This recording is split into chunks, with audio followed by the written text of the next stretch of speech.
Salut à toi et bienvenue sur le podcast Boost ton gîte. Je suis Yann Jarno et je suis freelance dans le marketing et la communication, spécialisé dans les gîtes et les chambres d'hôtes. Mon but est de te partager ici ou ailleurs, avec des invités ou sans invités, mes connaissances pour booster ton gîte. Nouvelle semaine, nouvel épisode. Aujourd'hui, je vais te partager mes connaissances sur le référencement naturel, aussi appelé SEO ou SEO à la française. Alerte à l'épisode qui fait peur. Ne t'inquiète pas, je vais faire en sorte pour que tu ressortes de là avec des connaissances utiles et que tu ne vois plus ce sujet comme un sujet barbare. Car oui, il est facile de tomber sur des posts très complexes, mais je te promets que ça ne l'est pas tant que ça. Et personnellement, c'est un sujet qui me passionne et dans lequel je suis plutôt bon. Je voulais débuter cet épisode en remerciant toi, qui s'appelle Creux-Creux-Krill. Alors je ne sais pas si j'ai bien prononcé le pseudo, mais en tout cas j'espère l'avoir fait, parce que tu as laissé un commentaire sur Apple Podcast, et notamment 5 étoiles, et tu as dit dans ton commentaire que tu étais conquise, et que tu me remerciais pour rassembler tous ces conseils bienveillants, et les exercices que je proposais. Donc voilà, je suis vraiment très touché par ton commentaire, et j'aimerais te remercier de vive voix, mais le problème c'est que je ne sais pas qui tu es. Donc si tu écoutes ce podcast, cet épisode, viens me voir un message sur Instagram et dis-moi qui tu es, que je puisse te remercier de vive voix. Voilà.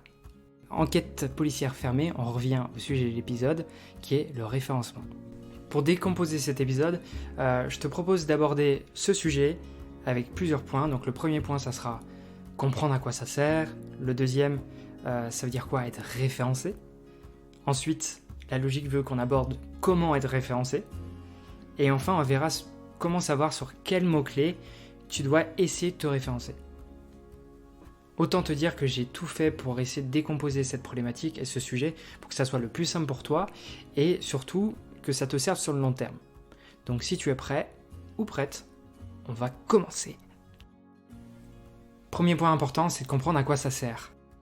Et là, je vais pas y échapper, mais je vais être obligé de t'expliquer l'origine du mot SEO. C'est un acronyme et c'est Search Engine Optimization.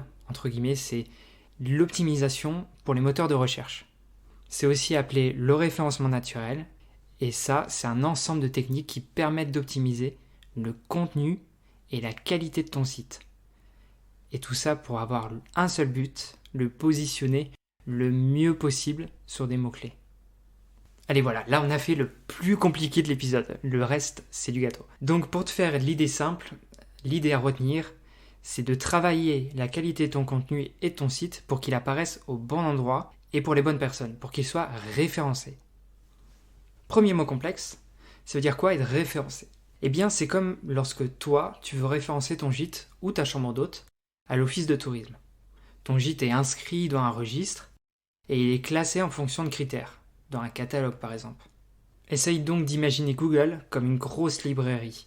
Et être référencé chez lui, c'est finalement comme si ton livre apparaissait dans sa librairie. Petite parenthèse, on parle très souvent de Google car c'est le moteur de recherche par excellence. 91% des utilisateurs en France passent par là pour surfer sur Internet. Autant dire que les 9% restants, on s'en fiche un peu. On ferme la parenthèse.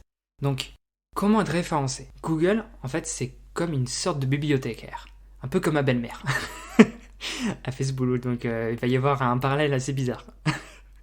Google, en fait, il est là, avec ses petites lunettes, du coup, sa robe longue, et tous les jours, il cherche de nouveaux livres pour les ajouter à sa collection. Bisous, belle maman. Dès qu'il tombe sur un nouveau site, en fait, il va regarder et essayer de comprendre de quoi ça parle, qui ça peut intéresser. Il est là, est-ce qu'il y a une belle couverture, est-ce que les chapitres sont clairs, est-ce que l'auteur sait de quoi il parle, est-ce que c'est un vieux bouquin, ou alors c'est un nouveau. Bref, il va faire son petit rapport comme ça, et il va prendre sa décision s'il doit l'ajouter à l'entrée de la bibliothèque, ou alors le ranger au fond. Tu vois où je veux en venir avec cette figure de style ? Pour être référencé chez Google, il faut déjà qu'il tombe sur ton site. Deuxième parenthèse, il y a 20 milliards de sites qui sont visités chaque jour par Google. Ça en fait du boulot. Donc s'il en trouve un nouveau, Google va l'analyser pour savoir de quoi il parle et le comparer aux autres, qui sont déjà existants. C'est pour ça qu'il faut bien le construire et y publier du contenu de qualité, que Google ne peut pas le trouver ailleurs et il n'y a rien de mieux pour attirer sa curiosité. Tu peux donc être référencé, mais pas forcément mis en avant, car Google fait un classement et leur donne sous forme de page, qu'on appelle les résultats de recherche. L'objectif premier de Google, c'est de répondre à la question de l'internaute. C'est un moteur de recherche, il y a donc des recherches et des réponses. Il va donc proposer en premier le site qui répond le mieux. Ce classement est remis à jour chaque jour lorsque les robots ou logiciels, si tu préfères, de Google parcourent tous ces sites. D'ailleurs, lorsqu'il le fait pour la première fois, on parle d'indexage. Tu vois, c'est pas très déconnant mon vocabulaire de libraire, il y a un index. Et un index, la définition, c'est une table alphabétique de sujets traités, de noms cités dans un livre, accompagnée de références, exemple index des matières. Donc là aussi, il y a une histoire de classement. Il arrive parfois que Google mette du temps à tomber sur ton site. Comme on l'a dit tout à l'heure, 20 milliards de sites à faire chaque jour, bah écoute, ça fait beaucoup. Donc n'hésite pas à le partager dès qu'il est en ligne sur ta page Facebook par exemple, ou alors sur LinkedIn, sur Pinterest, enfin sur tous les réseaux sociaux, malgré que Instagram ne soit pas très bien référencé, donc ne t'inquiète pas s'il n'y a pas vraiment d'incidence. Tu peux aussi le faire sur Google My Business. Si tu as une page Google My Business, ça aura une très bonne incidence puisque Google My Business appartient à Google, donc techniquement pour lui, bah, ça va beaucoup lui plaire. Mais à contrario, ne publie pas partout sur le web d'un coup, parce que Google pourrait voir ça comme un site qui ne progresse pas de façon naturelle et le catégoriser comme suspect. On est vraiment sur quelque chose, un référencement naturel, c'est vraiment le nom, il n'y est pas pour rien, c'est quelque chose qui doit être fait naturellement. Bon, et comment on fait maintenant pour être bien référencé ? Il te faut pour commencer avoir une stratégie de contenu. Et comme un écrivain, tu vas définir de quoi va parler ton bouquin, tu vas trouver le bon titre, chercher des illustrations, écrire des chapitres qui sont haletants et tenir une ligne directrice pour que le lecteur ne se perde pas. Décidément, ce parallèle, je le kiffe. Donc, autrement dit, il te faut suivre une stratégie d'inbound marketing. Tu peux écouter l'épisode 5 pour ça. Et en bossant comme d'habitude, tu le sais très bien, ton client idéal. Épisode 1. Il n'y aura pas de générique cette fois-ci.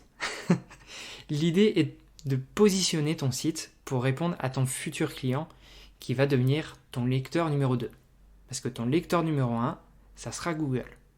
Google respecte ce qu'on appelle un algorithme. Et pour que tout aille bien dans cet algorithme, il faut respecter une recette. Cette recette, moi, je la décompose en 4 ingrédients. Je vais commencer à te les lister et après on verra un petit peu plus en détail ce que ça veut dire et à quoi ça correspond. Donc le premier ingrédient, c'est du contenu de qualité.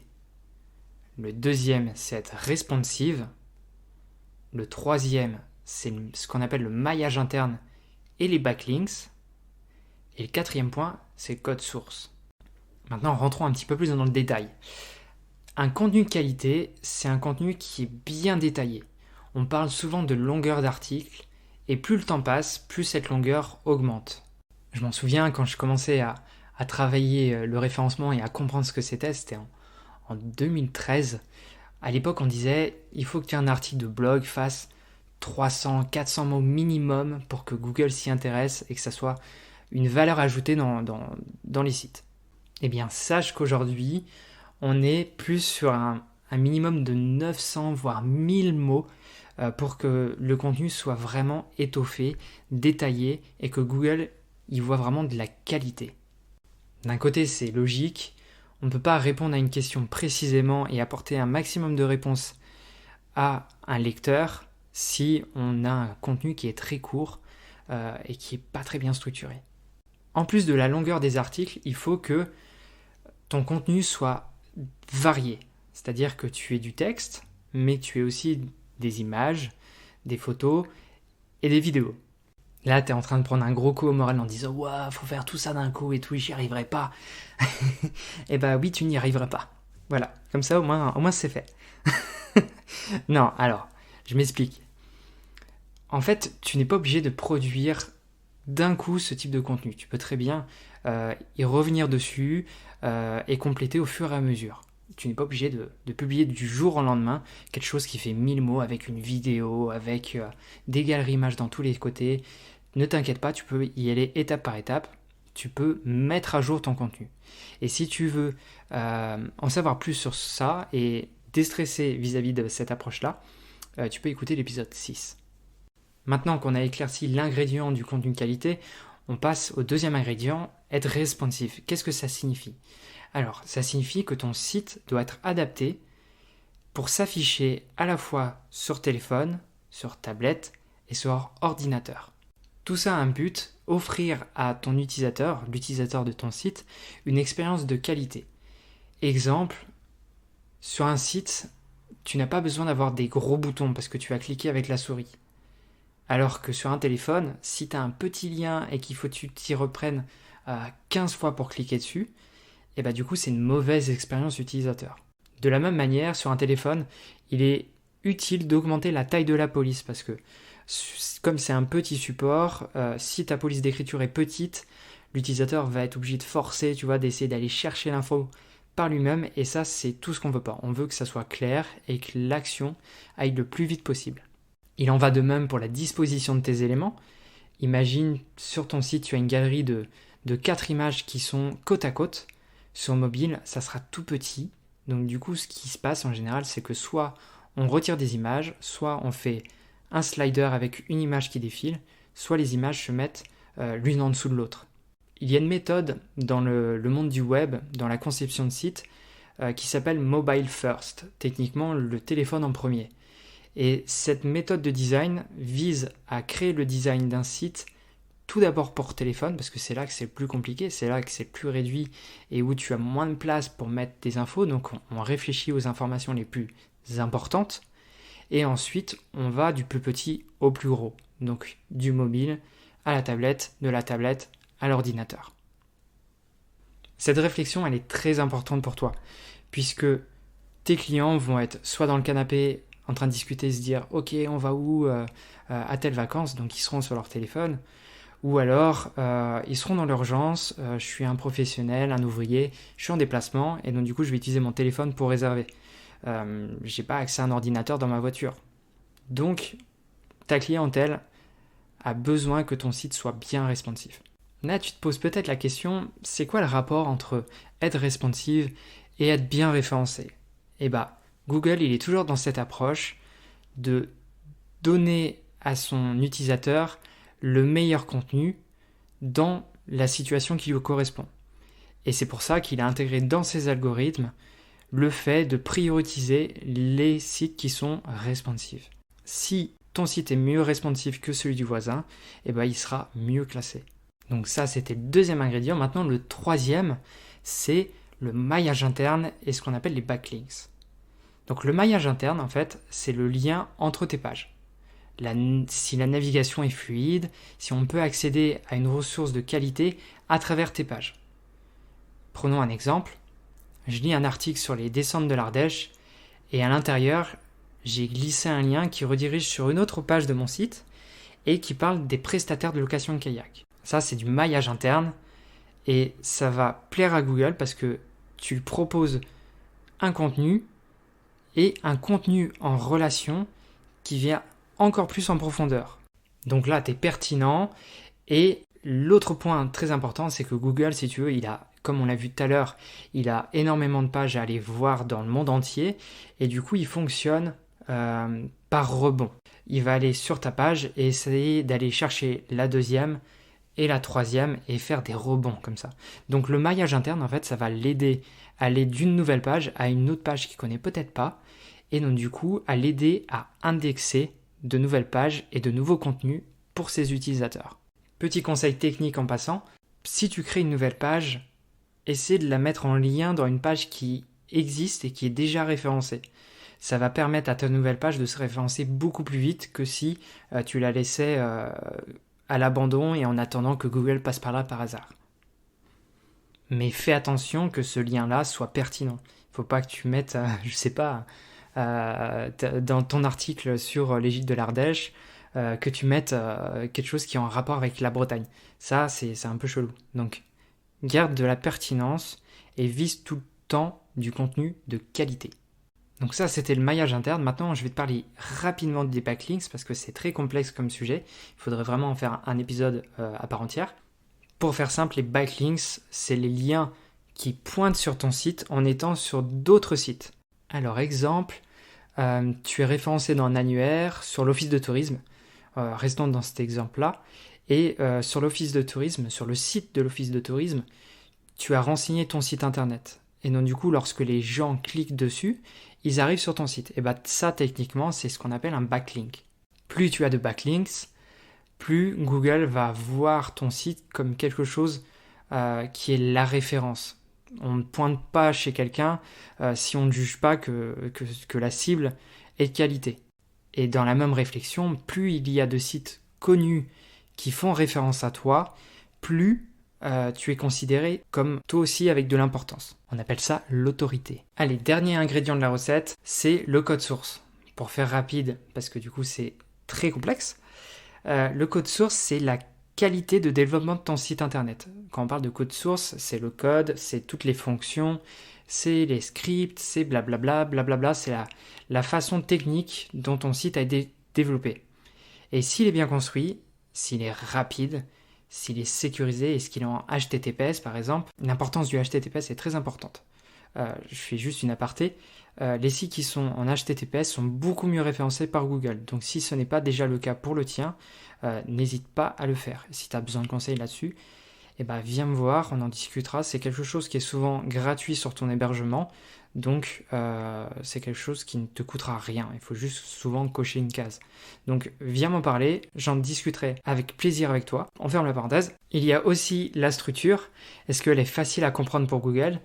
Et c'est là que c'est assez intéressant, c'est que généralement, quand on n'est pas professionnel, on va apprendre sur le tas et on va peut-être pas respecter la structure comme l'attend Google, ou en tout cas comme Google l'aime, comme les standards du web ou ce genre de choses.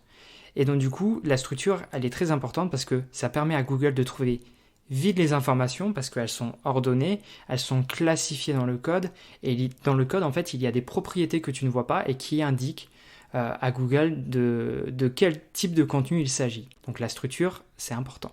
Donc si tu respectes tous ces critères de cette recette, Google, il va devenir ton plus grand fan. Donc ça va devenir ton lecteur numéro 1. Donc maintenant que tu connais la recette et que tu es prêt à produire du contenu, que ton site il est bien construit, qu'il est responsive, qu'il est rapide, blablabla, comment savoir sur quels mots-clés tu dois te référencer ? Ok, là, on attaque un peu de technique, donc fallait bien qu'il y en ait un petit peu dans cet épisode, non ? Donc je sais que tu aurais été déçu sinon. Donc, allons-y.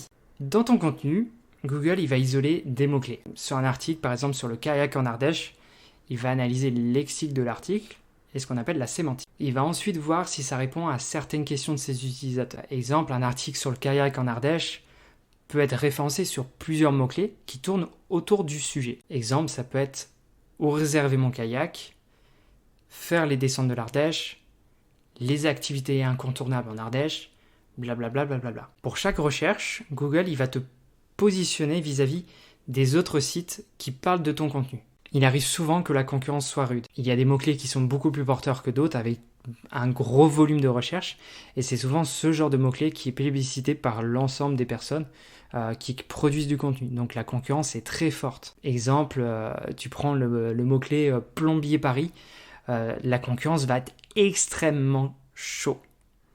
Ça, on appelle ça la SD pour SEO Difficulty. Plus la SD est basse et plus il y a de chances d'être référencé en première page pour ce mot-clé. Plus elle est haute, plus la concurrence est chaud patate. Donc, pour vaincre la concurrence, il faudra que ta recette soit meilleure que celle des voisins. C'est vraiment de la comparaison. C'est une stratégie pour savoir techniquement qui a la plus grosse. C'est vraiment ça. Et certains mots-clés sont plus recherchés que d'autres. À toi de trouver le mot-clé recherché avec un SD faible et avec du volume. Et là, c'est jackpot. Pour connaître tout ça, je t'ai tourné une vidéo tuto sur la chaîne du podcast, la chaîne YouTube Boost ton gîte. Dans cette vidéo, je te montre un outil qui est gratuit, qui va te permettre de t'éclater dans tes recherches et de naviguer en tout cas avec un peu plus de vision, de connaître le volume de recherche et cette fameuse SD, cette difficulté de se référencer dessus. Et cette vidéo, en fait, elle va traiter des mots-clés en particulier, mais je t'en ferai d'autres sur plein d'autres sujets, sur de la réflexion, sur d'autres outils, sur des tutos. Bref, je vais m'éclater sur la chaîne YouTube, t'es pas prêt. Donc cette chaîne, en fait, elle est nouvelle et tu y retrouveras plein de conseils. Donc n'hésite pas à t'y abonner pour ne rien louper. Donc comment faire pour être bien référencé ? Il faut tout d'abord poser ton sujet, ensuite aller rechercher les mots-clés qui vont répondre à ce sujet-là et sur lesquels tu peux te référencer, où la concurrence est faible et l'effort sera minime. Ensuite, ces mots-clés-là, tu vas essayer de les introduire dans ton article pour répondre aux questions finalement que les gens se posent sur ce sujet. Donc c'est quelque chose qui est très logique et ça va implicitement t'aider à construire ton article par différentes parties. Une fois que tu as fait cette recherche de mots-clés, il va falloir que tu produises ton contenu. Donc je répète, sujet, mots-clés, production contenu. Et tu peux très bien, comme on l'a dit au milieu de cet épisode, je ne sais plus à combien de temps on est, mais tu peux très bien revenir plus tard sur cet article-là et le recompléter avec de nouveaux mots-clés que tu as trouvés sur ce sujet, de nouvelles infos, etc. Faire évoluer cet article-là dans le temps. Alors pourquoi c'est important de faire ça ? Ça va te permettre, en fonction des résultats, de savoir si tu as bien fait ton boulot, si tu es bien référencé, et de savoir ce qui peut te permettre d'être encore mieux référencé, ou alors de faire des corrections. Une fois que ton contenu est rédigé, publié, et que Google l'a indexé, et ben Google en fait il va remettre à jour son classement chaque jour. Donc tu vas petit à petit remonter dans les résultats de recherche, tu vas pas forcément arriver en page 1 dès le début, et ça peut aussi avoir l'effet inverse. Tu peux très bien redescendre dans le classement et passer en page 2, puis remonter en page 1, etc. etc. Ça va bouger en fonction de la concurrence, des actions des autres sites, s'il y a des nouvelles personnes qui arrivent aussi dans le marché. Bref, ça évolue chaque jour. Avant de finir cet épisode, je voulais te déconstruire une légende urbaine sur le SEO et sur le référencement naturel. On dit souvent que le SEO est une technique gratuite car ce n'est pas de la pub. C'est complètement faux. Premièrement, car cela demande beaucoup de compétences. Il faut donc se former beaucoup pour vaincre la concurrence si elle est rude. C'est aussi un travail sur le long terme qui demande beaucoup de temps. Il faut analyser son classement, comprendre pourquoi on recule, pourquoi on avance, surveiller aussi la concurrence, analyser la concurrence pour savoir ce que tu peux faire plus qu'elle. Bref, le temps n'a jamais été gratuit. Autre point, c'est que si jamais ça ne fait pas partie de tes compétences et que tu veux lui déléguer ou suivre des formations par exemple, eh ben c'est jamais offert. Alors non, le référencement naturel n'est pas gratuit, même si c'est toi qui t'en occupes, mais cependant, vois ça comme un investissement, car c'est une stratégie long terme qui évolue souvent comme l'effet boule de neige. Plus tu vas avoir du trafic, plus ça va en attirer, plus Google va t'aimer, plus il va mettre en avant tes articles, etc. etc. Et si tu écoutes ce podcast pour la première fois, sache qu'il n'y a pas de recette magique dans mes conseils, donc tu vas forcément en chier. Je m'arrêterai pas sur cette conclusion, je te promets. Donc, je pourrais te parler de ce sujet des heures, car j'adore ça. Et travailler sur ce sujet avec mes clients, c'est toujours le pied. Et puis, c'est un sujet qui est très complexe et vaste. Et je te propose donc d'en reparler de temps en temps sur le podcast ou sur Instagram, ou que ça soit aussi dans la chaîne YouTube. Et peut-être que je te proposerai également une formation dans l'année, si cela t'intéresse. Tu peux déjà me faire un petit coucou par message. C'est quelque chose que j'avais déjà fait en accompagnement. Et je pense que je vais refaire ce type de prestation, mais cette fois-ci en tant que formation. Donc n'hésite pas à me faire savoir en message sur Insta ou par mail à mon adresse contact@boostetongite.com et le jour où ça sort, je te préviendrai. Je te propose qu'on s'arrête là et que je développe plus tard par d'autres contenus, par un autre épisode, bref, qu'on aille peut-être plus en détail par la suite. Mais si tu veux un rappel des épisodes que tu peux écouter dès maintenant et qui sont en rapport avec celui-ci, il y a l'épisode 1 sur le client idéal, l'épisode 5 sur la stratégie d'inbound marketing et l'épisode 6 sur le fait de construire du contenu pour ton client. J'espère que cet épisode t'a plu. J'espère qu'il était assez clair pour toi et si ça ne l'est pas, n'hésite pas à me poser tes questions sur Instagram, ça me fera très plaisir de continuer à t'aider en dehors de l'épisode. Pour faire rayonner le podcast, je t'invite à le partager, à le noter, à lui laisser un commentaire.